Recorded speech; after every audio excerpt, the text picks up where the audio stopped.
All right, we're off and running on the Krug Show. Wednesday night, training camp underway. July the 24th, 2024, 7/24/24.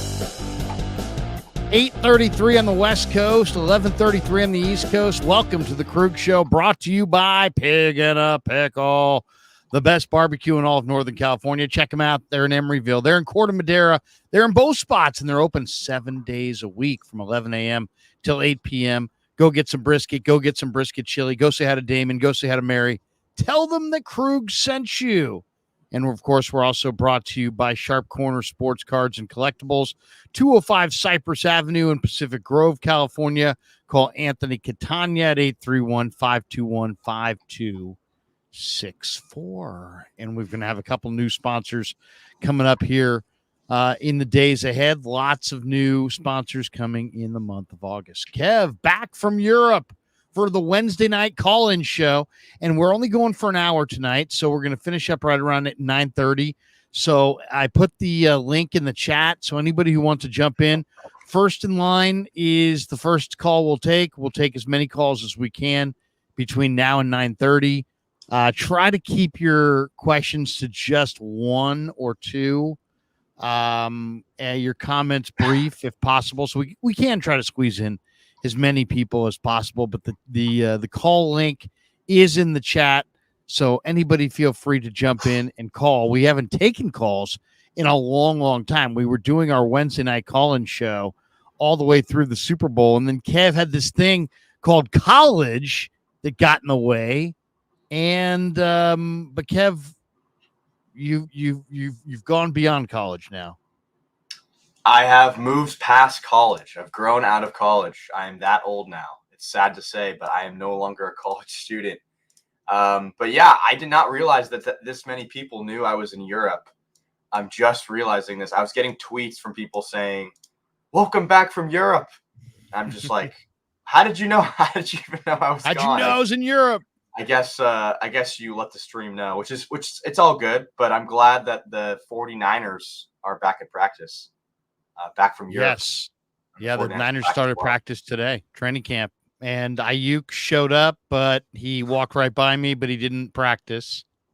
And Trent Williams also did not show up. So Trent Williams is right now considered a holdout, and Brandon Aiyuk a hold-in. I don't know that Kyle Shanahan seems like he makes a distinction. He didn't seem like overly charged up in either direction. That, about the Aiyuk hold in. He wasn't like, oh, this means things are imminent and the deal's on the verge of happening. And it wasn't like, yeah, it means nothing. All that matters is that you get on the field. So he was somewhere in the middle there. Well, let's just talk. Let's go right into it. Trent Williams was the news of the day. He held out. Right. It's a very different situation than Brandon Aiyuk for Trent Williams. Obviously, the 49ers need Trent Williams, and they have no one to replace him. Jalen Moore's his backup. Last year, they were 0-3 without him. What's your take on Trent Williams not showing up first day of practice? It's interesting. I mean, Shanahan said he knew it was a possibility. It could be a possibility. So he says, I feel pretty confident that it will all get worked out in the long run, and he'll be here, and we'll get on the same page with everything. I think Trent will be okay, missing a few practices. So it sounds like they were kind of aware that this was a possibility. Multiple beat reporters tweeted out that John Lynch and that Williams representatives are currently speaking. So it doesn't sound like Shanahan's overly exercised by this or think it's going to be a significant issue. He's slated to earn $20.8 million this year. Next year, he's on the books for $23.35 million. When you look at the average earnings based on guaranteed money per year, he's outside of the top 10. So we know he's the best tackle in football.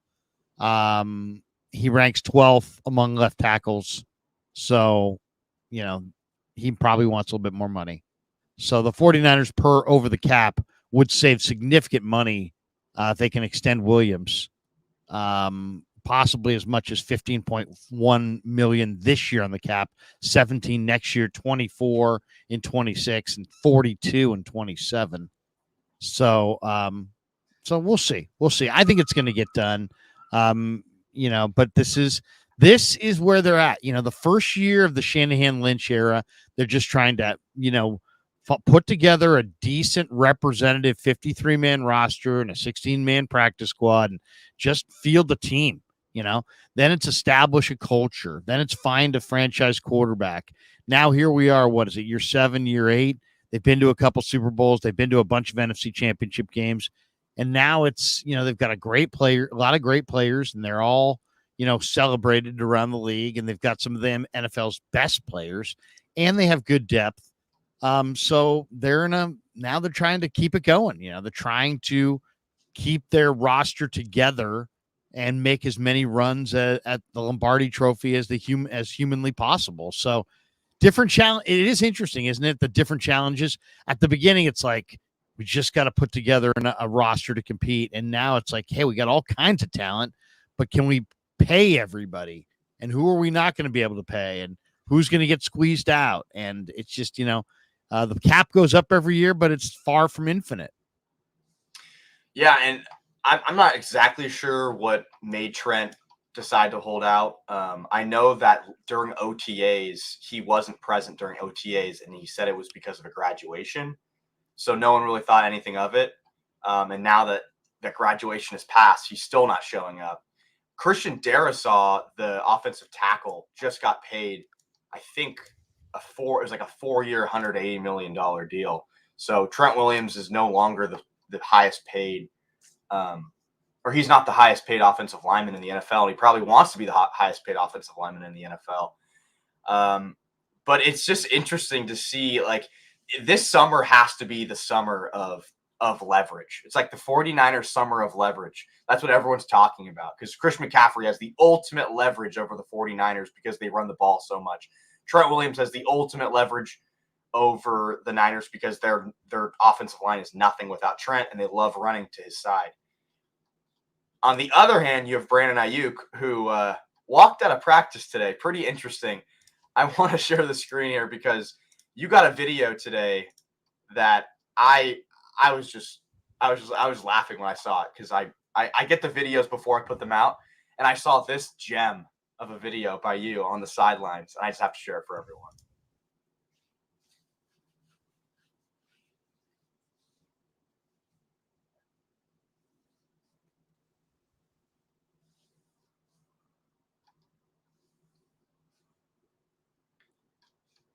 Front and center for the walkout. What did you think of the walkout? Apparently, he walked out with John Lynch. John Lynch came back. Brandon Aiyuk did not. You asked Kyle if a deal was imminent because of this, and he said, "Oh, Aiyuk has a sore neck, has a sore back." So I was kind of reading that as Aiyuk saying that so that he doesn't get fined, or does he legitimately have a sore back? I don't know. It seemed like he's playing this game now. What do you think? Every day he's going to have something that is why he's out of practice that day. Yeah. He didn't seem, I'll say this. He didn't seem, and I wasn't the only one who asked this question. I think Mike Silver came back and kind of doubled back with the follow-up. How do you feel about holding in as opposed to holding out, so on and so forth. He didn't seem overly, pushed out of shape at all that Brandon Aiyuk was holding in. I tried to ask him if he thought it was preferable. He wouldn't go that far. But then he made it seem like, that he's not actually, that has, it's like we're playing this game. It really doesn't have anything to do with the contract. He just has neck and back soreness. Really? That's interesting. So I don't know. I mean, are we going to do this tomorrow? Are we going to have, quad pain and tricep tightness? And, it's like, we're going to run the gamut of injury potential as bogus reasons why a guy who doesn't want to take the field until he signs his extension. I mean, it's pretty obvious that's what's going on here. I'm surprised that we're kind of playing this game of, what's actually happening. I don't know what you think, but I think this deal gets done pretty soon. I don't see any way that Brandon Aiyuk, like, the fact that he's showing up to not incur a $40,000 fine it gets much more punitive when you start missing games, Like once you start missing games, it's like I don't know. I just don't really see a good path for Brandon Aiyuk to get what he wants. I think he's going to have to meet the Niners rather than the Niners having to meet him. What do you think? Yeah, I mean, it's just a matter of when does he want to get out there. I mean, to me, there's a huge difference between holding out and holding in. If you hold out, there's, especially based on all the stuff that he's talked with Jaden Daniels, there's like kind of a question. Does he want to be here? Does he want to be here, or does he want to be in Washington? Does he want to be here, or does he want to be in Pittsburgh? Does he want to be here? Does he want to be in New York? I mean, where does he want to be? And so when you show up, I think, there's not such a strong statement that I want to be here. I want to be here. I want to be here with more money, but I want to be here. And I think it's a strong statement of I want to be here when you hold in. Now, the question is, do the Niners have a deadline? And Lynch was asked about that yesterday at the presser. And, there's two ways to address any question. You can address it on its merit, or you can joke about it and dodge. And he joked about it and dodged. He said, he's like, I want it done by yesterday. That's my deadline, yesterday. And it's like, well, yesterday came and went. Do you have a new deadline? So he kind of dodged. But the reality is, though, they probably do have a deadline because I asked Lynch, would he, make total assurances that Aiyuk will not be traded? And he's like, no, there's no absolutes here. So he wants to leave all options on the table. And so I think he knows that maybe he knows that they're not planning on bending, and maybe he, has questions of whether or not Aiyuk's side will bend. I don't know. Yeah, I mean, the argument could be made, I think, that Brandon Aiyuk, of the guys we were just talking about, Christian McCaffrey, Trent Williams, Brandon Aiyuk is the more expendable player. You don't want to lose him on a year that you're trying to go back to the Super Bowl. But that's probably what they're telling him, is that, they drafted Ricky Pearsall with the first pick. They didn't draft an offensive tackle with the first pick. They didn't draft a running back with the first pick. They drafted a player that they want to play this year. Kind of in this weird moment where everyone's debating whether they're going to trade him. They draft his replacement. I don't know. It's just all this stuff sets the by the Niners way, up. didn't practice today. Yeah, exactly. That's another thing. I mean, this Ricky Isaac Pearsall, Guerendo, yeah. Isaac Guerendo went down today, and Leonard Floyd went down and then came back. I didn't see Leonard Floyd go down. What did he go down with? I think I saw someone tweet out that he had a calf injury. He was hobbling with a calf injury, but then he came back. The Guerendo thing was so sad because he slid down on the turf and he grabbed his hamstring. He seemed to be in some pain. And I would imagine it might be a significant hamstring because he's got significant size legs, right? He has huge hamstrings, so it could be a lengthy deal for him. But I'll say this: there was a couple of plays early in practice where Brock swung it out to him in the flat, and man, Guerendo he's just such an exciting potential player when you think about what he can be when you flip him the ball in the flat. He's 220 pounds with 4.3 speed. I mean, think of Roger Craig back in, I haven't seen the Niners have this explosive of a weapon in the flat that they could go to with regularity since Roger Craig. I'm eager to see. I don't know what position Guerendo's going to play, but I'll tell you, he went down and he's going to miss some time. But man, he is so exciting in open spaces because he's so big and so fast. And for a team like the Niners that has all these other weapons, getting, a linebacker isolated on Guerendo is not going to be a difficult task for Shanahan to do. And that could be a mismatch and a touchdown every single time. So I think Guerendo is the matchup advantages that Shanahan may have in the pass game with Isaac Guerendo could be incredible. Very exciting. Something about him worries me, though. I don't know. It might just be a personal opinion, but he did it in college. I mean, he didn't do it in college. Thing. Yeah. Well, one, he's had hamstring injuries in the past, so now that he's having another hamstring injury, like maybe he's like a forever injured running back type of player that we've seen in the past. But yeah, he never did it. Like Cody Schrader and Isaac Guerendo might be the exact opposite type of player. Like Isaac Guerendo had no college production, but he is just a hot rod of an athlete and just the biggest, strongest, fastest running back, where Cody Schrader doesn't have the measurables, but was the most productive running back in the SEC. So in those situations, I don't know who usually wins those situations. I feel like production sometimes outshines athleticism. Yeah, I mean, I like them both, man. I don't want to lose either of those guys. That's going to be an interesting one. I know Juice said he was insulted and this and that. He's got to be near the end. Do they keep 6 backs? If not, is there an injury that maybe impacts the thing? I'll say this today: J.P. Mason, Guerendo, Elijah Mitchell, Patrick Taylor, they all had really nice runs to the second level. They really did.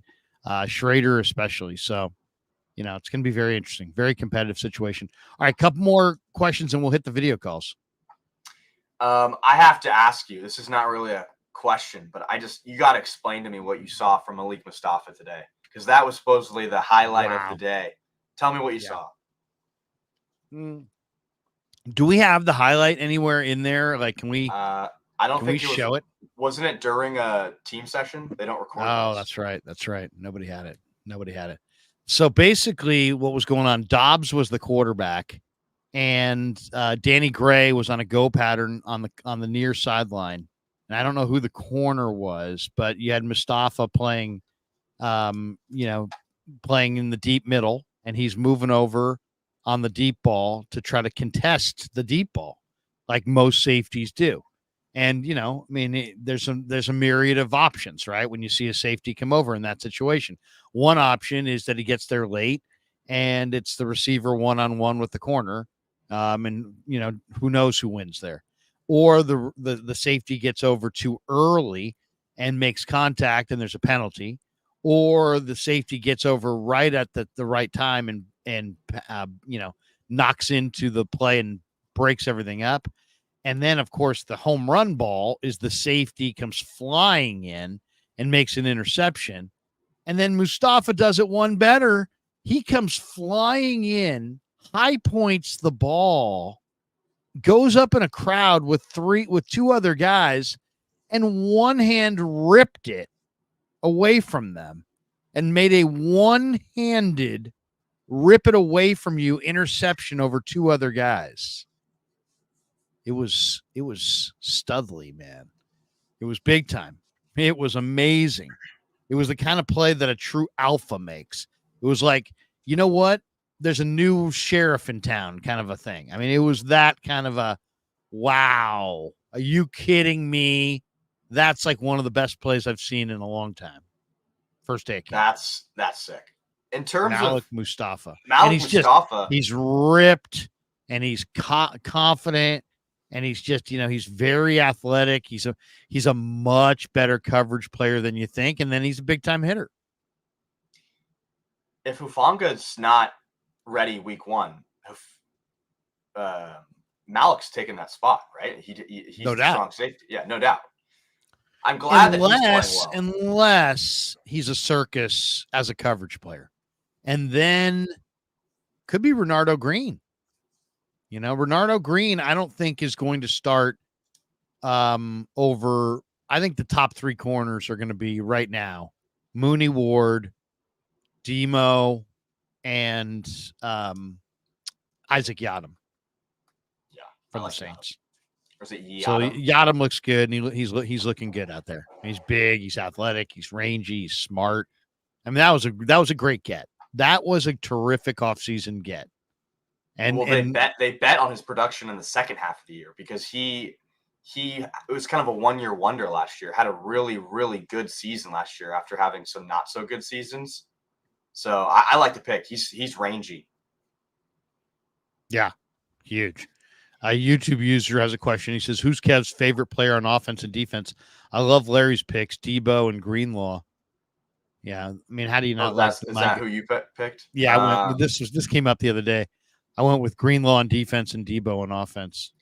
I'd go Fred Warner on defense for sure. He's just a dog. Especially like I fell in love with Fred Warner when I saw his mic'd up videos on YouTube. He's just a dog. On offense, probably just go Purdy. Simple. Speaking of Deebo, though, what did you think of Deebo today? He looks astonishingly lean. He looks like a lean, mean machine. He And does. I feel like this Brandon Aiyuk, contract, like who's going to be the Niners' new number one receiver, like because basically if they give Aiyuk a contract, Deebo's most likely gone next year. Like it just wouldn't work with the cap. Like they would get out of his contract. Do you think do you think Deebo's preparing for like a 2021 season right here? Is he going to break out? I think Deebo's going to have a great year. Yeah, I think he's going to have a great year. I think Deebo is, at this point, he understands that you have your plan, and then the players hit the field, and how they play determines everything. And that's kind of the truth, right? I mean, the Niners have their plan and how they have their plan about how they want to use their cap and so on and so forth. But if Deebo comes out and has some monster year and is their best player, guess what? They're going to find another area to get cap savings, and they're going to find a way to keep him. So he understands that. So he just simplified everything this year. He's working hard. He looks lean wearing that number 1. And he just you got to have some belief in yourself to wear number 1. But he looks good. He really does look good. And I think he's primed for a big year. I really do. What is going on with my camera here? What's going on? Should we hit some calls, or do you want to go one more topic? Oh, there we go. I think that's it. I'm trying to think. The only other thing is that I think there was some discussion on Ji'Ayir Brown. Kyle talked about him. He said that he likes what he's seen. There was a list that ESPN put Ji'Ayir Brown on today. They put him as one of the best under the radar players. Do you see anything from Ji'Ayir Brown today? What do you think of Ji'Ayir Brown? No, I love him. I mean, first of all, and I've talked about this before as well. My favorite way to look for college football players is to cross connect, guys who produce with Bruce Feldman's freaks list, right? Bruce Feldman every year in the Athletic does his freaks list. And what it is just the freakiest athletes in all of college football. The guys who, because he talks to all the strength and conditioning coaches and all the, the incredible tales of, unmatched athleticism somehow seep out of these college football weight rooms and workout facilities, and they make their way into Bruce Feldman's column. So he does the top 100 freaks, and then I'll take a look at that list, and then I'll start watching college football. And when I see a guy who's incredibly productive, who's also on the freaks list, that tells me you got a special player. And that was Ji'Ayir Brown. He power cleaned a ton. He benched a ton. I mean, when you lift weights a ton, that shows dedication. There's no shortcuts. And then as a football player, the guy had double-digit interceptions 3 years in a row. He was the MVP of the Rose Bowl his final year against Utah. He had sacks. He had interceptions. I mean, the guy is awesome. So, yeah, no, he's a total blue chipper. He's the New Jersey basketball state steals champion. So he's got a great first step. And so he's really good at picking off passes. He does a lot of film studies, a really smart football player. And when you're really smart and really athletic, man, it's just a matter of time. So, yeah, Shanahan singled him out. He's going to be a great player for a long time. Coach Scrapper says, Larry, I have a trade. Coach, what is it? Get me that trade, Coach. We need to know. Oh, look who's in the house. Joey Harrell. He says, where's Lynch going to send Aiyuk to my Patriots? All right, Joey, here's what we want. We want Christian Gonzalez They're not going to trade Christian Gonzalez. They actually We want Christian Gonzalez. We want Demario Douglas, and we want your second round pick. And we don't want to talk about it. We don't want to. We're not haggling. We're not gonna go back and forth. Damn it, we're serious. We want Christian Gonzalez, Demario Douglas, and your second round pick, which is probably going to be like the 35th pick overall. Joey Harrell, would you trade Demario Douglas, your second round pick, and Christian Gonzalez? A lot of people want the pass rusher, but I'd rather go with Gonzalez. Let's see what Joey says in the chat. Joey, by the way, my nephew. There he is. He says Christian Gonzalez, haha. That's a no in and of itself. Right. Wow, look at you. They love Christian Gonzalez. Why would they trade Oh, sorry. You don't get all pro wide receivers for nothing. 32nd. I feel like wide receivers are a little bit more dime a dozen than corners. Okay. 49ers 204. Our 2024 says, we haven't heard any of these guys speak. All right, that's right. Should we take some calls? Yeah. Should we take some calls? Let's go to the call line. Who's first on the call line, Kev? We're going Alan. We're gonna make everybody have a camera, right? Alan from Coles. Hey Larry, how you doing? What's up, Alan? How's things in Indy, bud? Doing good, man. How about yourself? You know, we're doing good. We got Kev back from Europe. We got training camp underway. Went to camp, watched it all today for the first time. Football's back. I'm feeling good. How you feeling? I'm doing good, man. Feeling good. You know, enjoying summertime like Kevin. You know, doing some extra activities with the fam and stuff. You know. How about yourself? I asked Coach Scrapper for his trade. It's a baseball trade. He said Logan Webb for Jackson Holiday. I don't know if we can't go baseball trades right now. Larry, I wanted to ask you. Yeah. You think there's any chance of us trying to get DJ Jones back from the Broncos? I mean, he would totally fit the Niners. He's a great guy. He still makes too much money. But he's really, really good. I'll tell you the one thing that was disappointing today, watching Evan Anderson, he is absolutely huge. He's got a ton of bad weight. I do not see Evan Anderson making this team. I know it's one day and we all got to see. I mean, he's a run plugger. He's a 2-down run plugger anyway, but I mean, just lots and lots and lots of bad weight. I mean, he looks like 350. That's what he looks like. That's the biggest worry I have with our team right now is either the D line, not necessarily the pass rushers, it's more of our run stuffers. You know how that goes there. Butthead says DJ Jones a better run stopper than Hargrave. No question. DJ had incredible strength at the point of attack. I mean, if Denver would ever let him go, that would be the perfect guy. He would absolutely be the perfect guy to have there. Dees drops this one too. He said, "I'd trade to the Jets lot 2 for Reddick." That's not going to happen. Yeah, I'm sure they would. Yes, we were looking for a tight end, preferably somebody who drops the ball a lot. Do you have anybody who maybe the ball ricochets off their face mask? Yes, we do, actually. It's so funny you should say that. We have Cam Latu. Would you like him? Yes, I'd like to overpay, though. Could I possibly hand you Hassan Reddick as a dramatic overpay as to further exacerbate my miscalculation? Sure, you may imagine. Could you imagine if they traded Latu for Reddick? Awesome. Would you think that would work though with the money he's been wanting and paying 2 top-tier pass rushers? Or you think he's making he wants $14 million or whatever. I mean, I don't know if it works. It probably doesn't work, to be honest. Let's be honest. But Reddick would be nice, and if you're going to stretch, if you're going to stretch for any position, it would probably be a pass rusher, right? I agree. All right, Larry, I'm gonna let you go.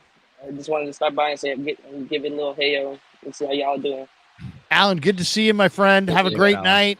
Appreciate you. That's Alan from Coles in Indianapolis. All right, Kev, who's caller number 2? Alex Frankel. What's up, Alex? What's up, Larry? What's up, Kevin? Is that your son? Yep, that's my Yeah. son. Oh, it's a family affair. Look at this. Yep. All right, Larry, I got a bone to pick with you and Grant Cohn. All right. Okay, here we go. Bone pick away, my friend. It's not a bad one, but the two of you made me fall in love with Jordan freaking Mason. And I have been in a dynasty fantasy league for almost a decade. Oh, no. I'm an opera singer. I've been in a dynasty league with 9 other opera singers, and at any given point, we're on 6 different continents. All right. Okay. I planted my flag on Jordan Mason so hard 2 years ago, and I have carried him on the roster. And he's my favorite player on the 49ers, mostly because he looks like Marshawn Lynch. All right. But the reason I did it is because of you and Grant. So my first question is it's so funny that you said that, because he had another amazing run today. And I said to somebody out on the sideline, I'm like, this guy's the king of July. I mean, this guy just absolutely dominates in July and makes some of the most amazing runs. I'll say this, I'll stand by every single syllable of support for this player. I believe in him as much today as I've believed in him ever. He just hasn't gotten the ball. And you can't score a touchdown without the football.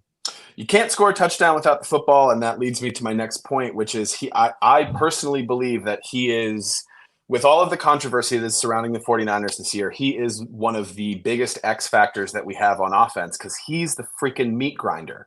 If we after having re-signed CMC and with the offensive line being in the state that it is, especially with Trent Williams sitting out, if we can't run to the left side, we've got to weaken these defenses somehow and make them play a little bit more honest and preserve Christian McCaffrey. If we're up by 2 scores in the second half, McCaffrey should not touch the ball at all. Mason has to be the guy to fill in that closer role.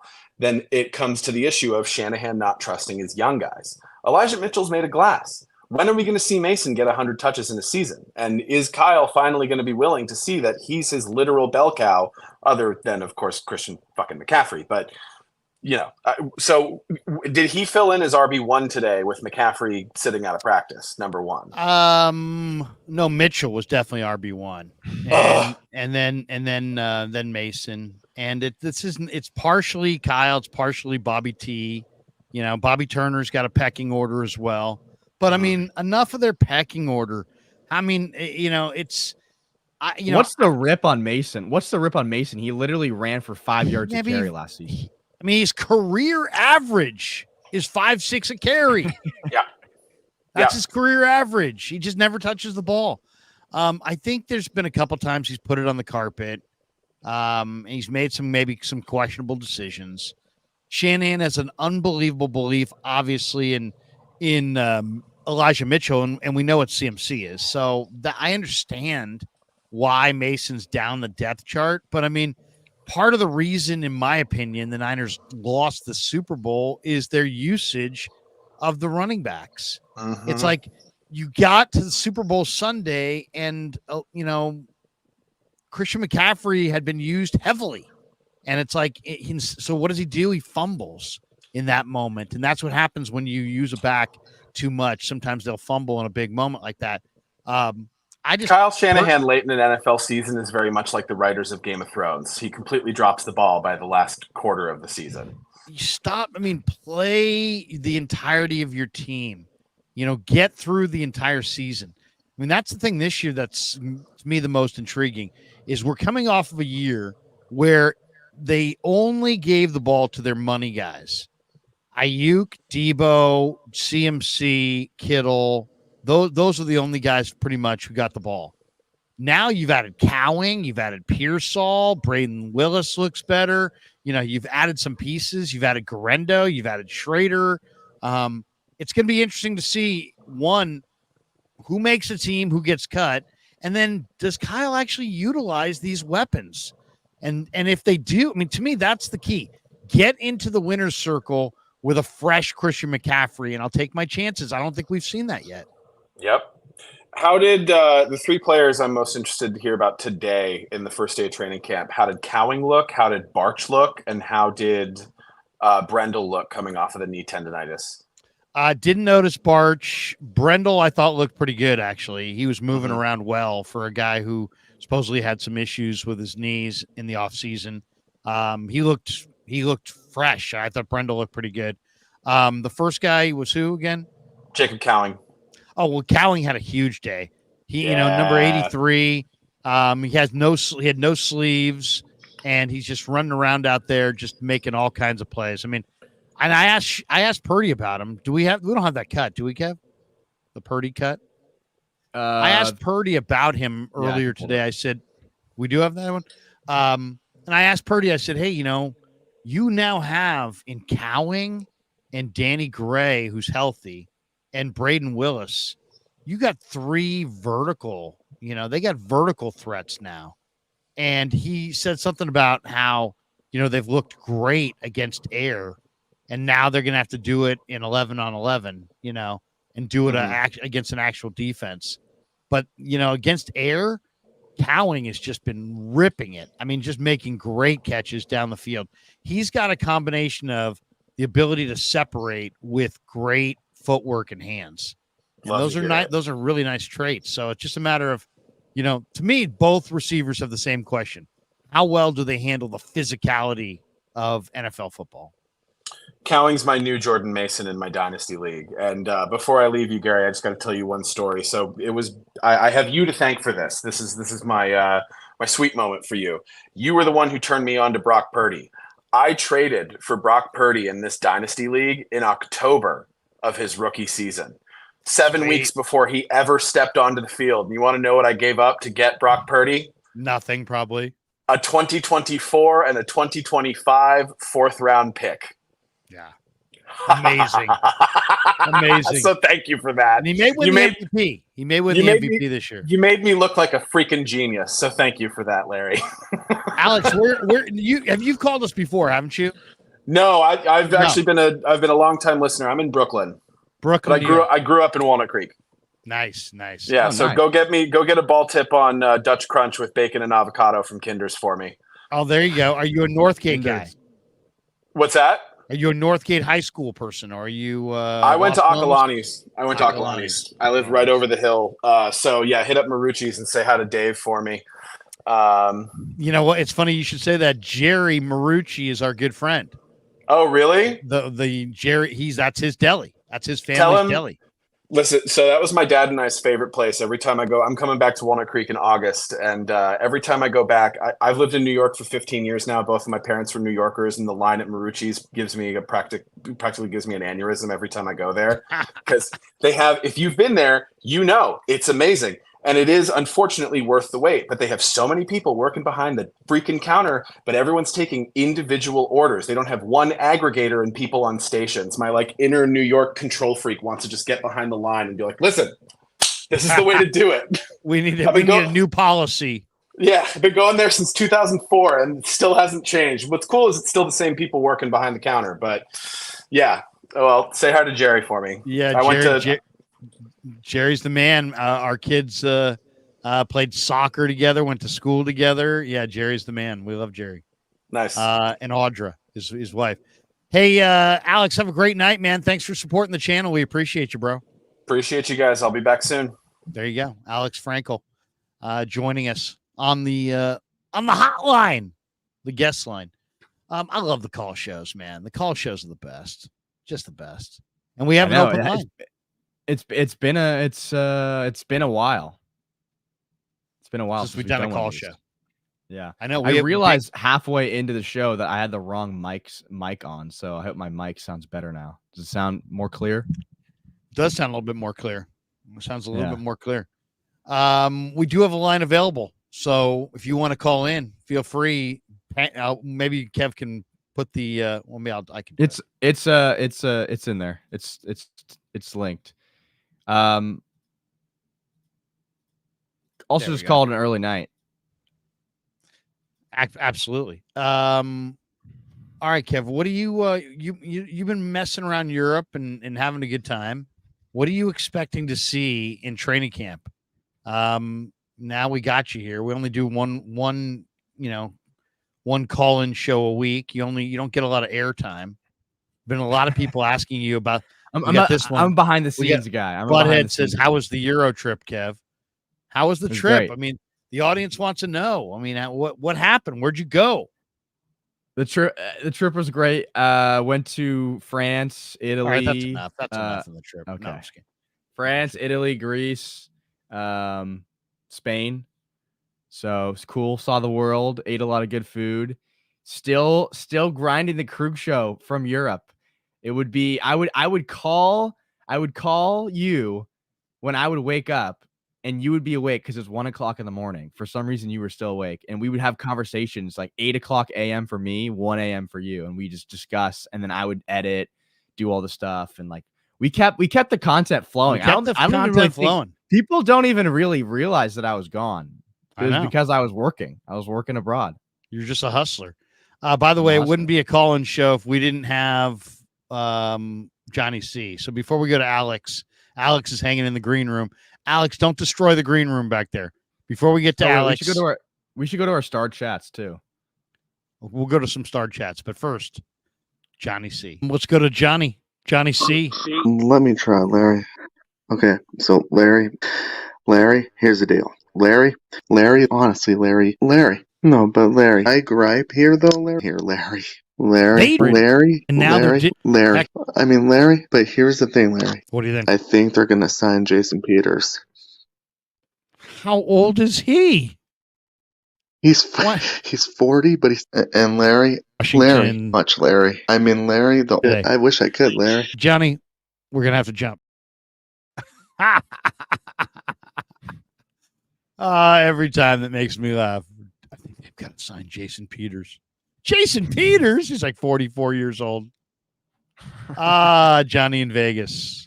And did we have Johnny Super Bowl week? No, he didn't. I don't think you might have scared him off, Dad. You might have scared him off. I don't know if he's ever called back in again. No, he called back in one other time. Johnny, if you're out there, call back in. We'd love to have you back. All right. Should we go to Alex? Alex looks like he's walked away from his camera. So we can't put out Alex in there just quite yet. But you were telling me what you're looking forward to seeing this summer.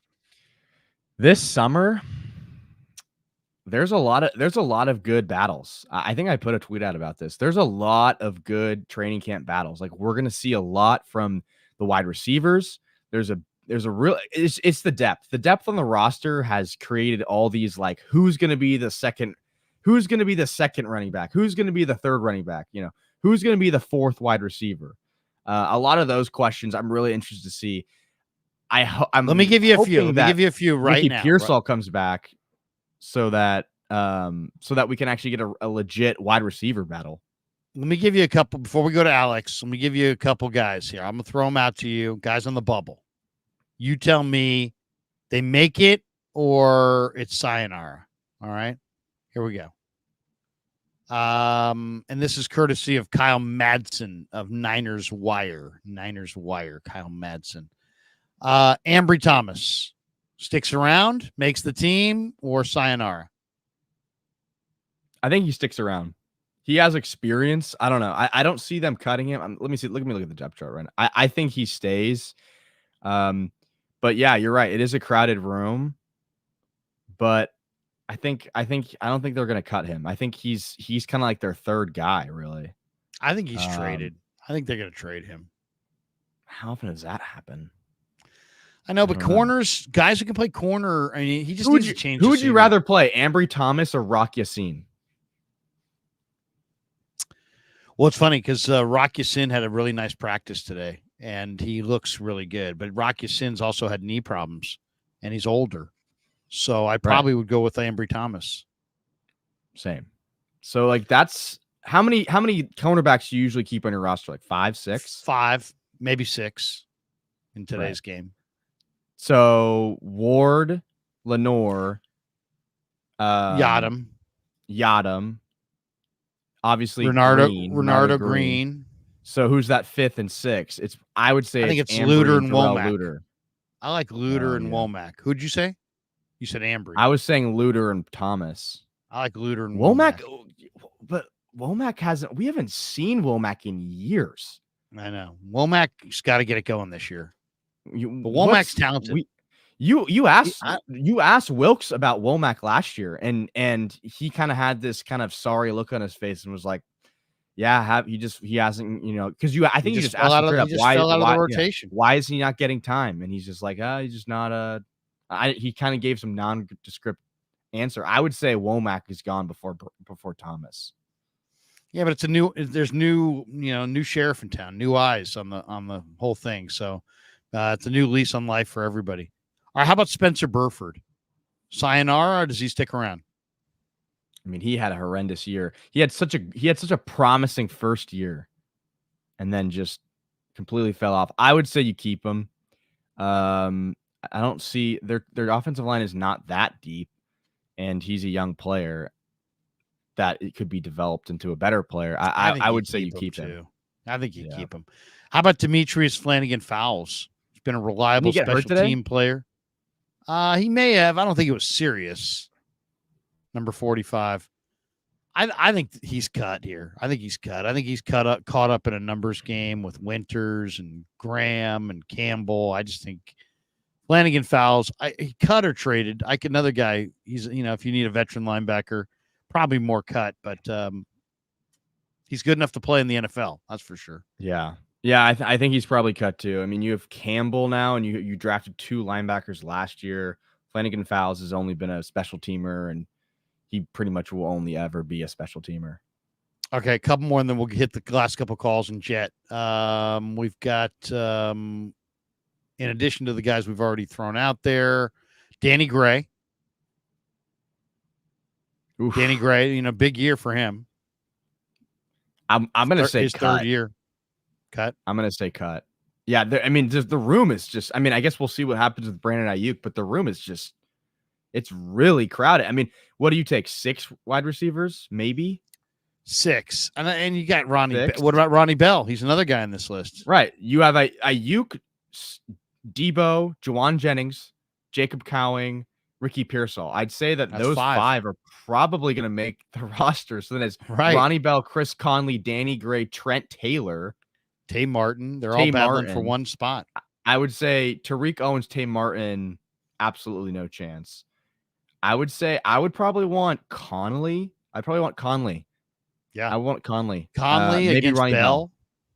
I know it's gonna be very competitive. Well, what is Bell's position anymore? What is Ronnie Bell's position anymore? He's a return man. He's a wide receiver, and he's got great hands. He's a return man. Really he fumbled though, didn't he? Fumble multiple times. Yeah. So I don't really see. He's very, very untrustworthy. But he's also a receiver in year 2. He had a good preseason. Had a 100-yard game in one of the preseason. Yeah, he did have a really good game. Yeah, he had one really good game. But they have Cowing now, and they have Ricky Pearsall, who I feel like they kind of play the same kind of position in terms of like a slot receiver. Ronnie Bell's and then not the really last guy is Cam Latu. What do you think? Cam Latu had a really rough rookie year. They redshirted him, put him on IR, couldn't catch the ball at all summer. Yeah, that's tough. I'd say he doesn't make the team. Let's go to Alex. Alex, welcome, man. You're on the Krug Show. How you been, man? Oh, thank you so much for having me, Larry. Really no problem, Alex. Where are you calling from? I'm calling from New York City. I'm originally from California, but I'm here doing graduate school in nutrition at Columbia. There you go. Columbia. Nice, smart guy. I'm impressed. I'm impressed. Yeah, I was. So what's on your mind, Alex? What do you want to talk about tonight? I guess on the defense, I got my Javon Hargrave jersey on. That's been the guy that I was really hoping for last year, and he didn't really live up to expectations. But it was pretty fun watching all the games out here, checking out the bars and finding the 49ers sports bar, and I'm excited for the DTs. I'm really excited for the Leonard Ford Leonard Floyd signing. What players you guys are looking for in the defense? I mean, Floyd, I think, is going to be the best edge rusher they've had opposite Bosa, since Shanahan's been the coach of the team. And I think Bosa's going to run into 5 or 6 more sacks just simply because Floyd will flush the quarterback, out. He's such a great speed rusher. He's been one of the most consistent players. He doesn't miss time. I really love Leonard Floyd. To me, the big question is, can Ji'Ayir Brown play first and second down defense at defensive end, and so they can kind of preserve Leonard Floyd for just the passing downs and just the big third downs in the second half. So to me, those they kind of go together. They were both brought in. I love Floyd, but if you overuse him, he becomes ineffective. So the usage is going to be huge. Yeah, I agree with that too. I feel like we really need that depth to keep like all our players like really fresh. I was looking at the Leonard Floyd highlights, and like it seems that like he was like really only getting sacks against like a certain amount of teams. Like all the sacks were kind of like against like the Jets like last year. He struggled in the second half of the year to get sacks. I think he only had 1 in the final 8 games, something like that. The thing about the sack guys in the NFL is that the big time edge guys can be neutralized. I don't think people realize that you have to get a lot done successfully on defense before you earn the right to rush the passer, right? You rush the passer on passing downs. You only get the passing downs if you do your job defensively on first and second down, and then you get to a passing down. I watched Kansas City late in the year. They ran the ball so conservatively with Pacheco between the guards because that's, Creed Humphrey, and that's where the strength of their team was. Allegretti was playing at a high level, and they just ran it inside. And then they would get to third down, and, they're looking for Rashee Rice or Kelsey, or Mahomes is running it. And they really dumbed down and overly simplified their defense, to try to take advantage of the personnel limitations that they had. And sure enough, they won a Super Bowl with it. So, it's going to be an interesting year. Can the Niners stop the run on first and second down? Can they get a Kansas City team like that into third and long? And if they can, then you've got Bosa and Floyd coming off the edge. And I feel really good about it if they can get there, but that's kind of a big if. So yeah, Alex, let us jump, man. We got other people who want to get in here, but thanks for watching us in New York. Appreciate you. Thank you. Yeah, I really appreciate all the shows. Thank you for having me. Have a good night. Thanks, Alex. There we go. Alex, should we go to Niner Gang? Niner Gang, how are you, man? Gang. Larry, Kev, how we doing? Man, we're doing well. Good. Sorry about the camera, dude. I'm having some technical difficulties on my side here. It's a little on the blurry side. That's all right. Yeah. Dude, I watched the camera. I don't know what the heck's going on, man. My phone was acting up. I had to borrow my daughter's laptop, all this. It's weird. Anyways. All that matters is you're here. You made it. There you go. Good to see you. Have you back, Kev, man. I was a little jealous. You're gone for such a long time, man. Pops did all right, holding it down. We'll give him some credit, It was a seamless transition. Nice. I like it. I agree. Kev was out there just partying, man. He's, took that college, all those, that graduation cash, and he's just partying. That's not true. That college stuff ain't no joke, man. So you enjoy it while you can, man, Exactly. But, man, I'm still concerned, Larry, Kev, with the run game. Not sure how. I'm not the run defense. How are they going to stop it? Looks like we're still just yakking away at them. Well, we'll have to see. I don't know what Malik Collins is going to do. I don't know what Jordan Elliott's going to look like. I'm not sure what Devondre Campbell is going to be able to contribute, but I'll say this. Just looking at Malik Mustapha and what he is as a downhill striker in the run game, man, if it's him and Ji'Ayir Brown, I feel like, okay, so you had Tart and you had Jimmy Ward, and they were hitters and they were physical and they were like extra linebackers, but they couldn't catch an interception. And then you had, guys who could catch interceptions like Gibson. But you know what? They really weren't great cover guys or great hitters. Now you got guys who I think can do a little bit of everything. I mean, you got guys who can cover and can hit. I'm really excited about the combo of Mustapha and Brown. How's Hargrave looking physically? I know pads need to come on before we really see it, but is he looking more in shape? To me, he looks exactly the same. But I've heard good things about him. I mean, he needs a bounce back year. If he doesn't have a tremendous bounce back year, it's probably his final year with the Niners. I agree. Another thing I'd like to discuss is Deebo. I heard a few dropped in here a little earlier that he was struggling with press man coverage today. I know pads. Was it Deebo not getting separation, or was it the QB who was throwing to him? That's the part that I didn't pick up. It was Dobbs and Allen and Purdy all throwing, and Mordecai were all throwing today. As far as, I mean, he dropped one on an out route. I mean, he doesn't have just absolutely awesome ball skills. His greatest strength is he's a running back.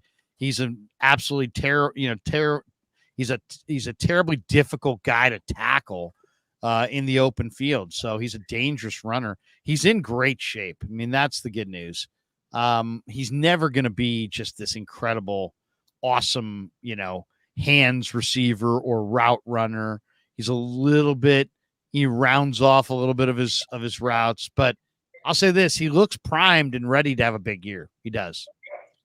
As far as, that's good to hear. Purdy, does his we're put on a little weight, he said in his interview, strengthened up a little bit.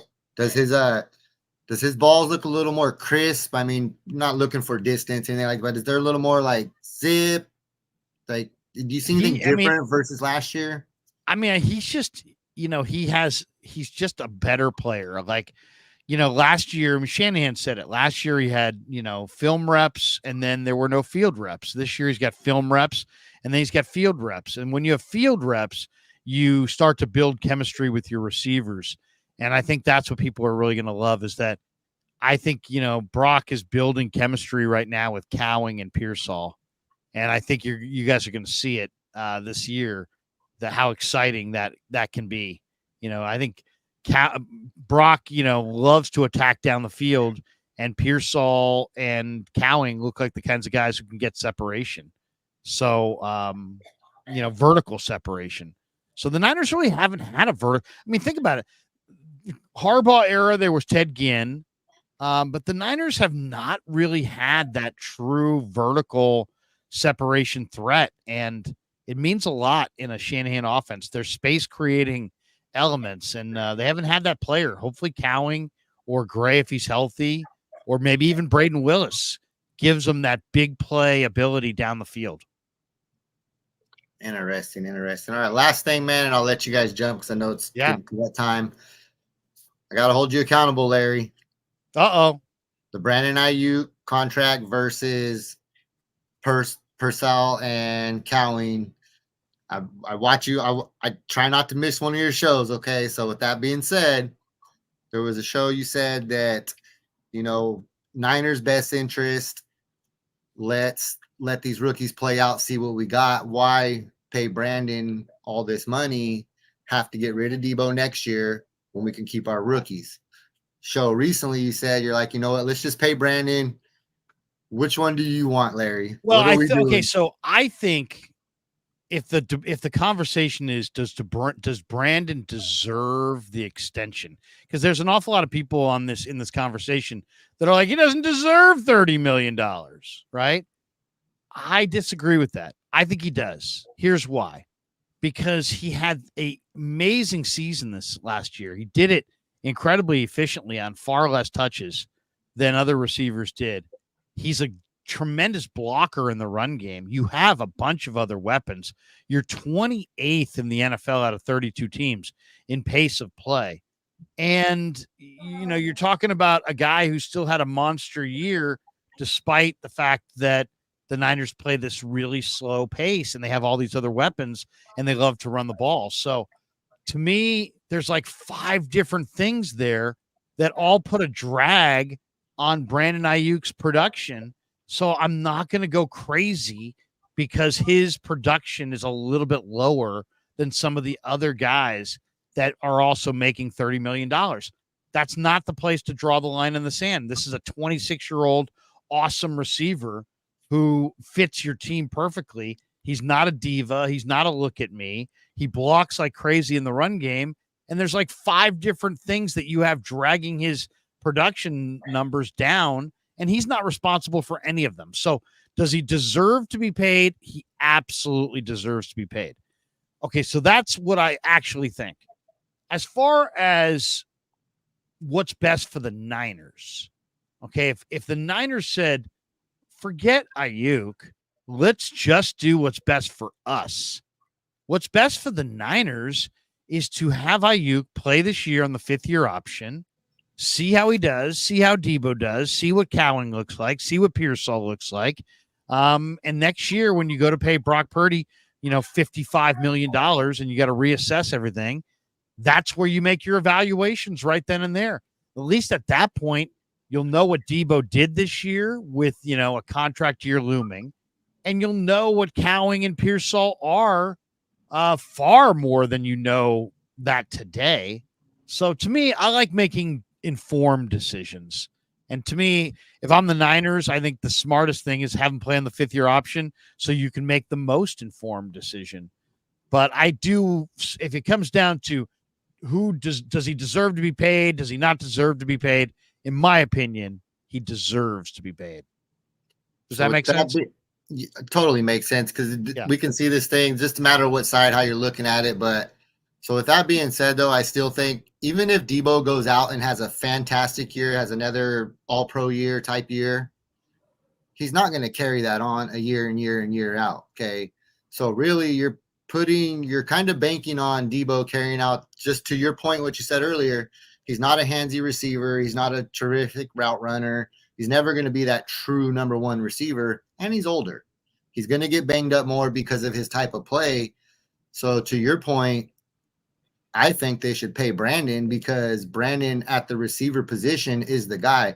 You have a cavalry of running backs to carry the ball. You really don't need Deebo running the ball, but that's what Kyle's going to do because he's not that true receiver. So I'd pay Brandon. It's just a matter of when. Like, to me, you can, if Deebo, you're dangling the carrot on Deebo right now, right? And you're dangling the carrot on Brandon if you don't sign him. If you sign Aiyuk and Deebo has a monster year, you may not be able to bring him back anyway. If you don't sign Aiyuk and Deebo has a monster year, you might be able to figure out a way to bring him back. So in some ways, maintaining flexibility is the best. But I also understand that Aiyuk deserves the money, deserves the extension. You want to take care of your guys. He is their best weapon. He's 26. I would take care of him. I absolutely would. I think he's worthy of taking care of. Yeah, all right, man. Hey, Niner gang, have a great one, man. We appreciate you. All right, guys. Have a good night. Good to see Niner you, gang. There you go, Niner gang. All right, Flav's in the house, and we'll finish up. We've got a couple supers here. Kless Limperio, welcome back. Kevster, the show is back. Let's go. Let's go. Gammon Brown. Enthusiasm. He says, will you and Grant Napier ever do a crossover? No, we will never do a crossover as long as I shall live. Yes, we will. We'll do a crossover. Me and Grant. Love Grant. Grant and I go way back. 49ers 2024. Trade Aiyuk for Garrett Wilson. Do that in a heartbeat. If the Jets called and offered Garrett Wilson for Aiyuk, would you do it? I would. I wouldn't even think about it. I'd just be like, yes. What about you, Kev? Straight up. Straight up. Garrett Wilson for Aiyuk. You doing it? No? Ooh. No. A little difference of opinion there. I think Aiyuk's significantly better than Garrett Wilson. Garrett Wilson's sick. Garrett Wilson's really good. All right. You know who else is really good? Flav. What's up, Krugers? What's up? What's going on? What's up, Kev's Flav? back from Europe. Kev, how was the trip? It was good. It was good, man. I'm glad I'm back here to see you. Me too, buddy. It's good to see you. I haven't really told this story on a video, but back in March, my girlfriend had some serious health stuff, crazy health stuff for her age, come up at the end of last year. It was tough. She basically was diagnosed with a cancerous tumor, got it taken out. Finally, was doing well again. Decided that we need a little vacation, and decided to go to Cabo. And so we go down to the Cabo pool at the Montage there in Cabo. And first we walk in, and my girlfriend. We sit next to these people. My girlfriend nudges me and goes, do you know who that is? And it's like some girl from, I guess her and her husband have like one of those TV makeover type shows, a house, like house renovation type shows that's like really popular or whatever. And so the next thing, my girlfriend starts talking to her. I start talking to her husband. Turns out we have some friends in common. So we're talking to this couple, and next thing I look over and I'm like literally wipe my eyes. The entire San Francisco 49ers front office and coaching staff walks into the pool area. And it's like John Lynch, Jed, Kyle, everyone walks in. And John Lynch sits about 2 chairs away from us. And I have the receipts to prove this, by the way. But the next thing, they get up to get a drink. The guy that I was sitting next to that was on the TV show, I guess, runs into Lynch. Lynch recognizes him, says that his TV show is a guilty pleasure in his household. And so the next thing, they are talking the entire day. I'm like sitting 2 chairs away. I'm in heaven listening to all this talk. The next thing, Aiyuk comes up. This is again back in March, and he basically is saying, I need to get him wrapped up, and one other person. I think he didn't mention the other person or who that was, but I think he was talking about CMC. Could have been Larry Krueger, the pregame. Could be the pregame host, Larry Krueger. Could be. Could have been. Yeah, that could have been. In a big money long-term extension, lock that guy up. I was thinking about like chiming in from the peanut gallery. Who are you talking about? But I didn't want to ruin anything. So anyways, the next thing he's talking about, I swear to God, Aiyuk and his posse start walking up into the pool area. Lynch has no clue that he was there. And by the way, not to be confused, but anytime I hear the word posse, I think of Sir Mix-a-Lot. You got a posse. You got a or was it? I got a posse. You got a bunch of dudes, something like that. I don't remember. All right. I don't know. What year was that? Was that like late 80s? Late 80s. So, anyways, Aiyuk walks in, and Lynch basically is like, wow, that's awkward. Like, you're on vacation with your bosses. You better behave yourself, kid. Something like to that effect. I don't know if I should mention some other stuff that he said, but have you noticed that the Schefter and Rappaport reports are a little bit more direct than the Flav reports? If this were an ESPN report, there'd be a lot of pissed off people. They'd be like, "Dude, we gotta show some Caitlin Clark highlights. Can you hurry the fuck up?" That's what they would say on ESPN. That there'd be somebody in your ear yelling, "Hurry it up! Get to the meat of the story. Get to the meat of the story. We got WNBA highlights we need to get to."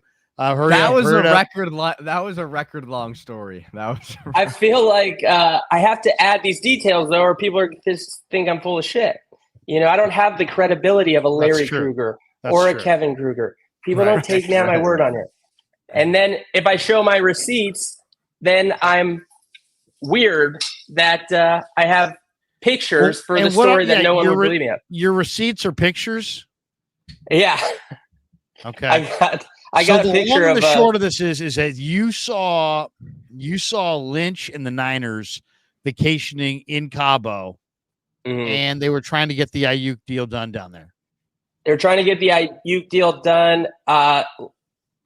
Lynch may or may not have said that Aiyuk has some issues with his maturity, and that he's the kind of guy that needs to have a big brother type around in the locker room in order to keep him straight. And so maybe that was mentioned. Yeah, I think. Yeah, I guess I don't know. Maybe I don't know if it was Deebo or not. Flav, what would you do with him? Would you trade him? Would you keep him? Would you sign him long term? What are you doing with Aiyuk? I would do exactly what the Niners are doing. My feeling is that I think Aiyuk is already has known he's going to take the money. I think he's not happy about it. But the thing is, you're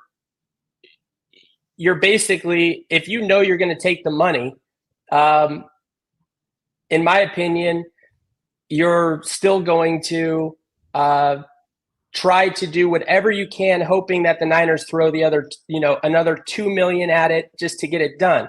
But these people that are basically like, what are the Niners doing? They should just, come up to 28. But it's like, you come up to 28, then Aiyuk is just going to say, no, we still need more. We need 30 or whatever. So it makes no sense to make the move until Flav, we'll do it this way. He walks into the room. We'll role play. Yeah. He walks into the room and he says, you know what? I need $31 million a year AAV, or I need to be traded ASAP. You're John Lynch. What do you say? Well, you're playing on your 5th year. No question about it. For me, the absolute cutoff would be 30. The absolute cutoff would be 30. I would even probably say 28. I just don't truly believe that.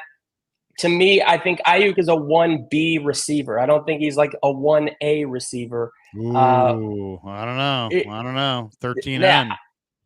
Dude, the guy is, running wide open most of the time. He's getting unbelievable looks because of the system and all of the weapons surrounding him. And he does not have the ability to beat good corners one-on-one consistently when the system breaks down. It's all scheme. And so to me, you see that breakdown.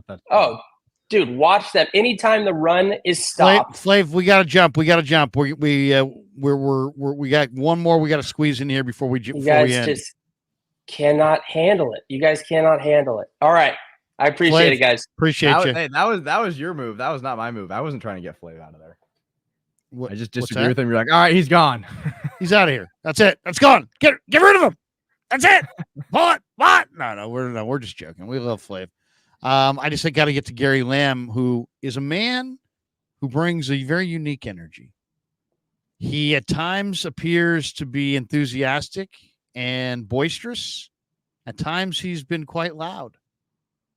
At times he seems angry. But at times he's been sweating. He's been talking so fast he starts sweating. At times he's talked so fast that he started to sweat. Ladies and gentlemen, I usually like a little mint jelly with my lamb, Gary Lamb.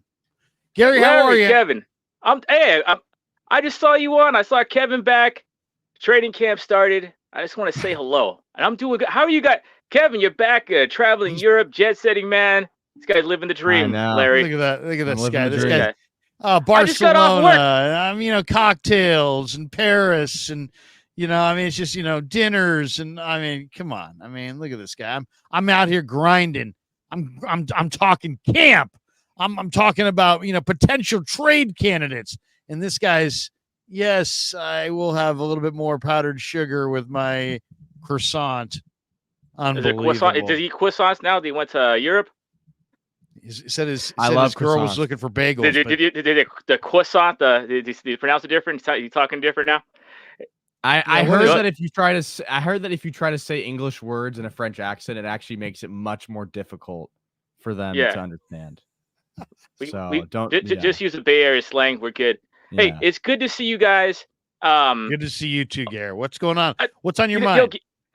Larry, every season we got some 49er offseason drama. I'm not really worried about Trent Williams. Somehow we'll sign him. He'll get some guaranteed money in. It will do some rich people math, and the cap will be better for us. I don't get any of that, but that's what will happen. The two things I want to see to make the 49ers a Super Bowl team, are the 49ers soft at the middle, Larry? It's like on both sides of the ball. I'm worried about Brendel. Is Pooney going to be the answer? Feliciano, he's old. And Eric on the other side, Eric Armstead. The guy's always hurt. We made the right moves, but he was 6'8". Like he was a monster. That's the guy you want coming off the bus first. And he was a physical specimen. I don't know if we have some that. Chronic injuries though. Yeah. He had to go. He had to go. Yeah. He had to go. The question is, are they good enough against the run? And is their offensive line good enough? To me, I'm looking at these offensive linemen, right? And I'm looking at Brendel at center and Feliciano at right guard. And they're not bad. I mean, Brendel's a pretty good technician. Feliciano's a pretty good veteran, pretty dependable. But Larry, then I'm can I tell you looking at Brendel? these younger guys like Kingston and Pooney and Nugent, and I just would like to see them try to introduce at least one younger player for Brendel or Feliciano, and let Brendel and Feliciano play off the bench. That's what I'd like to see this preseason is one, maybe Pooney, maybe Nugent. Kingston actually looks really powerful and explosive. Maybe one of these young Kingston. One of the young interior linemen have got to graduate into the starting lineup. You're saying we need a weapon on the interior line. We need someone who make someone think. This is my thought about Brendel and Larry. I agree. He's pretty good, but if you face a 350-pound defensive tackle, he's getting knocked on his ass, and that's he gets physically dominated, and that's what's tough about that. And when you have Brock Purdy, the 3-step drop, the one thing he's not is tall. They can kind of wreck our plays. So but I think I'll put it this way. People talk bad about Colton McKivitz. I'm not worried about him because I'd rather pay Colton McKivitz his money than some overpaid, right tackle like we had before. So for the price, Colton McKivitz is good. He's tough. I agree with you on the other side of the ball. Hargrave, Hargrave is Hargrave. I am kind of worried about keeping Fred Warner clean. We don't have that. We don't have no one to keep Fred Warner clean, especially without Dre Greenlaw. But are we the toughest team in the NFL anymore, Larry? What's our identity? But what I do like up the middle, man, I don't want to agree with you. I like Mustapha. I like Brown. And if Afunga comes back, that may solve the issues right there, Well, so, I'll anyway. say this. If you saw practice today, I know you didn't, but if Mustapha made one of the great plays we've seen in training camp in years, just soaring over a defender and a receiver to just rip away an interception. I mean, it was like one of these things that you looked at it and you're like, did I just see that? I mean, it was impressive. I asked Shanahan about it, and you could see Shanahan was grinning because he's like, they know what they got, man, and they got something really, really special in Malik. I love Mustapha. the secondary, Larry. I like him. I like Luter. I like Renato Green. If Mustapha can cover and he brings that attitude, that's exactly what the 49ers need. If that question is answered, that's big time. None like safeties could put the fear of God in you, especially if you don't have Dre Greenlaw early. But I'll tell you the other thing that's kind of like, I love Kyle Shanahan. Like a lot of coaches, kind of, he doesn't know how to just give. The reason why we don't know if Aiyuk is the guy, Kyle never lets him be the guy. Like, he doesn't know how to just use matchups and like simple common sense. I think it's going to take Brock Purdy to be the man on this team when it's time to run in the second half. In the Super Bowl run, no one's able to do that. It's got to be Brock's team. So someone has to be the guy to take over and be the closer. Someone has to be that guy because Kyle's going to get you there. But there's no one on this team who's going to be like Travis Kelce. And it looked bad. It looked bad in the Super Bowl with Travis Kelce shaking Andy Reid. Like that's a bad look. That's a bad look. He's shaking his coach. We said, Greg Greenlaw's out. Get me the rock, coach. And is Andy Reid complaining about 3 rings and 20 cheeseburgers? No, he's happy with the 3 rings and the 20 cheeseburgers because, in the big moment, someone has to step up and we need to close. So what do you think about that, Larry? I love Brock, but someone's gonna have to usurp Kyle. There's got to be an alpha male. There's got to be the big dog, and it's got to be Brock because we've already seen the other guys. Brock was only on year 2. Go into the Super Bowl, he's got to know his role, but it's year 3, it's contract year. I Gary, think we got to prove. Gary, people in the chat are asking you, did someone punch you in the eye? Yeah, I have no good story. I'm tired and I have allergies. So yeah, everyone asked that. I have it's called an allergic shiner. Yeah, I don't have a good story. We've asked him about it before. Yeah, remember we asked him about it before. I'm exhausted, but I saw you 2 guys on the air. It's like football's back. Get over here. You don't sound exhausted. You sound very energetic. Because I'm drinking. I'm a therapist, so I got to make sure I'm awake at night. So now what kind of therapist? I mean, I'm an Kevin and I are having AMFT. some problems. We're not communicating as well as we need to. I'm an associate marriage family therapist. That means I'm working towards my license to be an MFT. So I'm a family feelings therapist. Yeah, So, well, it's like a psychologist with a different like a nurse practitioner to a doctor. Yeah, I hear you, Gary. Maybe you could solve this problem. I have this kid, okay, and all he does is play video games and eat food and live in my house, and he won't get out and just do his own thing. What do I do with that kid? That's the problem of our whole generation. Touch some grass. I don't know. It's a dangerous world out there, man. Go take him. Whole generation. There you go. Yeah, that's it. Yeah. Gary, you're the man. We appreciate you, brother. Have a good one. Football is back, baby. Good to see Kevin. Good to see Larry. The family's back. The Giants suck. We needed this. Thanks, Gary. There you go. You had to drop in a Giants suck. It wouldn't be a Gary Lamb appearance if he didn't drop a Giants suck. Okay. Anyway, Kev, you got a final thought before we bolt for the door? First day of camp in the books. We'll be back out at it tomorrow. Got a little sun today. Tomorrow I'll go hat. Maybe tomorrow I'll go lotion. A little rusty on the first show back. Didn't have the right mic working for a while. My setup's all wonky. My lighting, it's what's crazy. going on there? But better shows to come. And Mitchell tomorrow Ness says, is Dieter on tomorrow? Yes, I believe so. Dieter tomorrow. Thursday same Dieter. time. Niners practicing same time tomorrow, 10 a.m. Paulo says Gary's black eye is cocaine related. There you go. So Niners practice same time tomorrow? Yes. As far as the time for practice, let me check that for you real quick before we get out of here. I believe it's late morning, but let me double check it. Okay. Tomorrow's practice is Thursday, 10:35 or 10:25. Then we'll talk to Nick Sorensen tomorrow after practice and some assorted players. And then we have a meeting tomorrow night, and then Dieter tomorrow night at 8:30. So there you go. So we'll be back with lots of content from day 2 of training camp. David Marazzo is just a sad individual in the chat. I saw that guy. Let's not talk about it. David's just hating. Sad individual in the chat. Sad.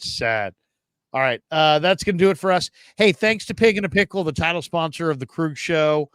Check them out. They're in Emeryville. They're in Corte Madera. They're open 7 days a week in both spots from 11 a.m. till 8 p.m. or until they run out. Go get some brisket chili. Go say hi to Damon and Mary. Tell them that Larry Krueger sent you. Also, thanks to Sharp Corner Sports Cards and Collectibles. They're at 205 Cypress Avenue in Pacific Grove, California, along the Monterey Peninsula. Call my friend Anthony Catania at 831-521-5264. Invader 49 says, thanks for the show, guys. Paulo says, glad Kevin is back. Yeah, we are definitely glad Kevin's back. What can you say, Kev? I'll give you the final word. Training camp is here. This is the second final word you've given me. The second final You're word just- before you're going in circle. You're just going in circles. You don't know how to end this. This is the second time you've thrown it to me for the final word. and that is the final word. Yeah, never met a man I've been scared of. Careful, you gon' get it.